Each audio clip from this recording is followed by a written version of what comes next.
ছবি দেখেই হুবহু তৈরি করতে পারেন যে কোনো যন্ত্র।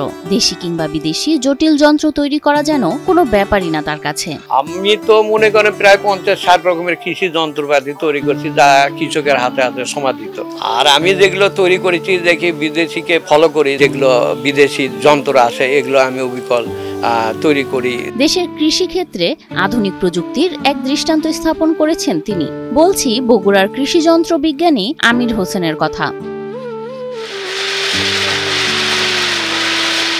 শুধু ছবি দেখে কিংবা ইউটিউবে ভিডিও দেখে বিদেশি উন্নত কৃষি যন্ত্র হুবহু তৈরি করতে পারেন, যা তার অসাধারণ উদ্ভাবনী দক্ষতার প্রমাণ। আমি যেগুলো বিদেশি ক্যাটালগ আছে, আমি ইউটিউবের এগুলো মেশিনপত্র আমি দেখে নিজে ডিজাইন করি, নিজে কিংবা ওদের ক্যাটালগ কালেকশন করে সেই ক্যাটালগ দেখেই আমি এই মেশিনটা তৈরি করেছি।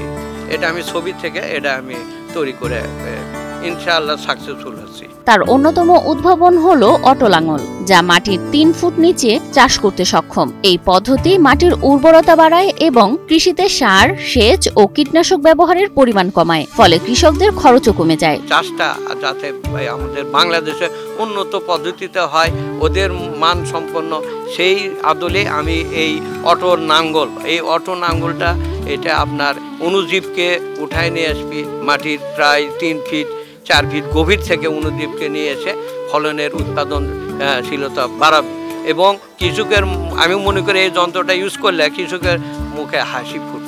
আমির হোসেনের উদ্ভাবনগুলো শুধুমাত্র কৃষিক্ষেত্রেই সীমাবদ্ধ নয়। তিনি নুডলস, ইট ভাঙা যন্ত্র, পশু খাদ্য তৈরির যন্ত্র, অটো ব্রিক্স মেশিন এবং আরো অনেক যন্ত্র তৈরি করেছেন, যা দেশের বিভিন্ন অঞ্চলে ব্যাপকভাবে ব্যবহৃত হচ্ছে। তার কারখানায় উৎপাদিত যন্ত্রগুলো দেশের কৃষকদের জন্য সাশ্রয়ী ও টেকসই সমাধান প্রদান করছে।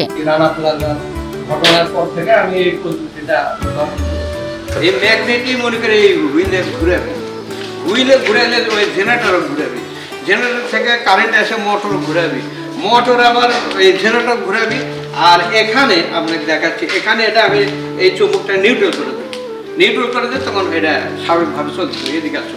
বংশ পরম্পরায় দীর্ঘ 4 দশক ধরে বিভিন্ন বিদেশি কৃষি যন্ত্র দেখে তাদের নকশা মেনে কম খরচে এবং কার্যকরী যন্ত্র তৈরি করেছেন তিনি। এটা তো আমাদের বাপ দাদার ঐতিহ্য। 1880 সাল আমার দাদা, 1940 সাল আমার বাবা, আমি 1967 সাল থেকে এই কাজের সাথে জড়িত। কৃষকের প্রায় ধরেন 60% খরচ কমে যাবে এবং উৎপাদন লাভজনক হবে, তারা লাভের অংশ দেখতে পাবে। আমির হোসেন বগুড়া পলিটেকনিক ইনস্টিটিউট থেকে শিক্ষা গ্রহণ করেন এবং বুয়েট থেকে রিভার্স ইঞ্জিনিয়ারিং এ ডিগ্রি লাভ করেন। তিনি তার উদ্ভাবনী যন্ত্র তৈরি করতে গিয়ে রিভার্স ইঞ্জিনিয়ারিং কৌশল ব্যবহার করেছেন, যা তাকে কম খরচে উন্নত যন্ত্র তৈরি করার দক্ষতা দিয়েছে। সারা বাংলাদেশের মধ্যে আমি এটা উদ্ভাবন করলাম প্রথম।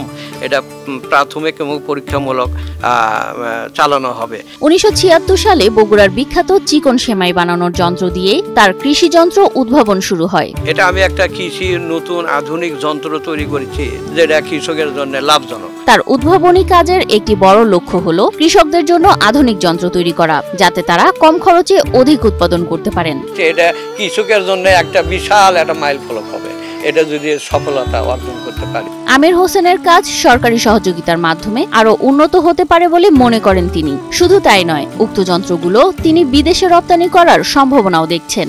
কম্বাইন্ড হারভেস্টার মেশিন বানানোর জন্য আমি উদ্যোগ নিয়েছিলাম। নিজে থেকে তো এটা সম্ভব না। এখন ধরেন কিছু ফান্ড যদি এই সেক্টরে পাওয়া যেত, বিদেশেই আমরা রপ্তানি করব। এই মেশিন বিদেশি কি, আমরাও যেরকম আমরাও পৃথিবীর মানুষ, ওরাও পৃথিবীর মানুষ, তাহলে ওরাও তৈরি করতে পারে, আমরা পারবো না কেন? কিন্তু আমাদের তো সেরকম সাপোর্ট নাই। পিছনে সাপোর্ট থাকলে বিদেশি আমরা এই মেশিনগুলো রপ্তানি করতে পারবো। আমি আরও উন্নত ধরনের কিছু কৃষি যন্ত্র তৈরি করার কাজে আমি হাত দিচ্ছি।